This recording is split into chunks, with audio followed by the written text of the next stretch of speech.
So here we are, new Black Widow video.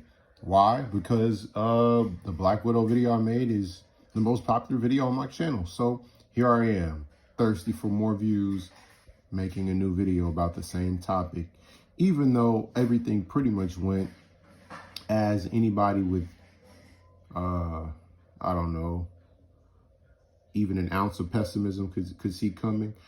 So yeah, Scarlett Johansson sued Disney. For those of you that are unaware, she claimed that the Black Widow release was botched, and by putting the movie on Disney Plus through Premier Access, paying $30, they actually ruined the release of the film and stopped her from making as much money as she possibly could have made.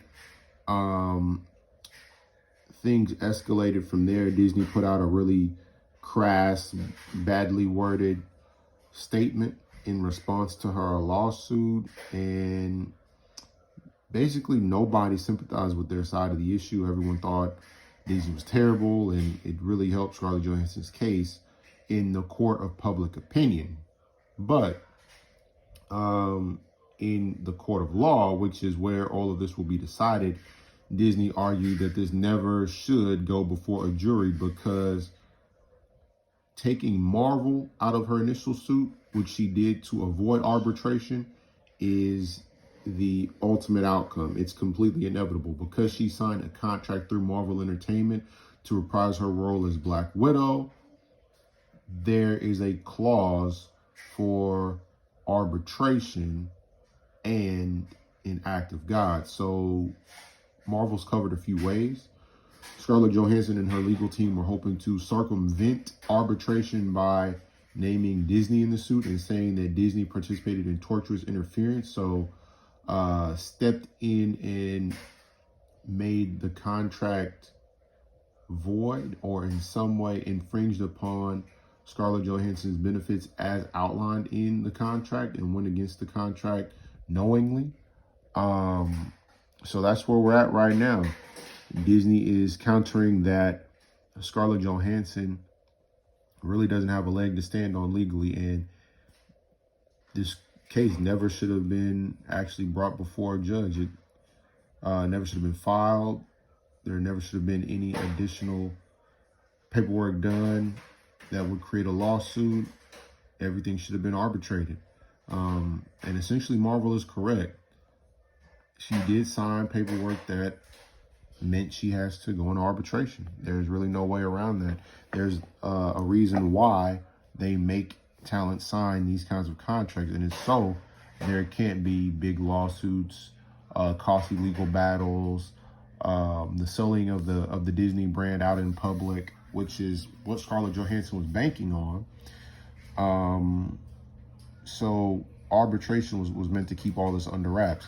Now, Disney failed to give in to Scarlett Johansson before she ever filed the lawsuit and give her some kind of a settlement package the same way that The Rock was able to renegotiate for Jungle Cruise, or how Emma Stone got a make good payment for Cruella 2 when she sealed that deal, as Disney was doing damage control as a result of this lawsuit. And Disney could have done it with Scarlett Johansson for whatever reason. I'm not entirely sure why. They decided not to. They decided to ignore her and pretty much forced her hand. Now, again, this will more than likely end up going into arbitration from here on out, and we'll never hear about it again. But Scarlett Johansson will probably receive a multiple $million settlement. Will it be $50 million the way she probably would hope? No. Maybe half of that. Maybe something closer to the $10 million that it said Emma Stone received as a make-good payment for Cruella 2, along with her new increased salary for reprising her role in that movie. So overall, what did we accomplish here? Well, we learned that Scarlett Johansson is willing to burn bridges in Hollywood to make sure her money is right, which is fair, which is completely within her rights as a legal entity, as a business, considering she has other mouths to feed that prop her up, that run her day-to-day affairs, and as an actress. There's already a lot of double dealing and marginalization between women and men in Hollywood and pay disparities. So this kind of lawsuit brought all of that to the forefront and really called attention to Disney in an important way. I mean, what she did got Emma Stone her deal for Cruella 2. So if nothing else, there were definitely benefits that were accomplished. Maybe not directly for Scarlett Johansson. I believe she lost out on some future Disney money, but she took a stand for what was right. My son is handing me his food, so I'm gonna go ahead and wrap the video up now. You guys subscribe, like my video. You want me to actually do real videos with production value and not just me opening up a book and pointing my camera at a picture of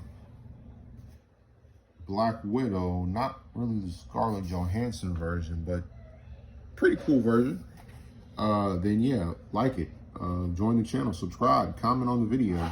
This is from the Hawkeye Winter Soldier Tales of Suspense book, which is really good. It has my favorite Marvel artist, Travel Foreman. He has some really good stuff in here. Some great action scenes. Wow, look, man, look at this. Look at the use of silhouette there. Some great motion. Cool perspective shots. Yeah, I feel like he does a really good job differentiating between Winter Soldier and Hawkeye. Of course, Black Widow looks really cool here. This gun, my goodness, he drew a big old Desert Eagle. It's as big as she is. Again, a lot of great, look at these great details, great mechanical details, great perspective. Travel Foreman is fantastic. Look at this shot. Really great storytelling here. Anyway, this is turning into a Tales of Suspense review, which was good. Go read this book. This is great. This is fantastic. Look at that. Look at the detail.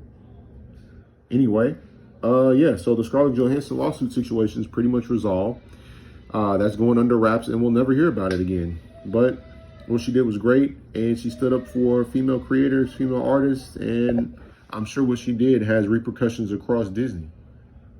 All right. You guys have a good day. I'll make some more videos later on.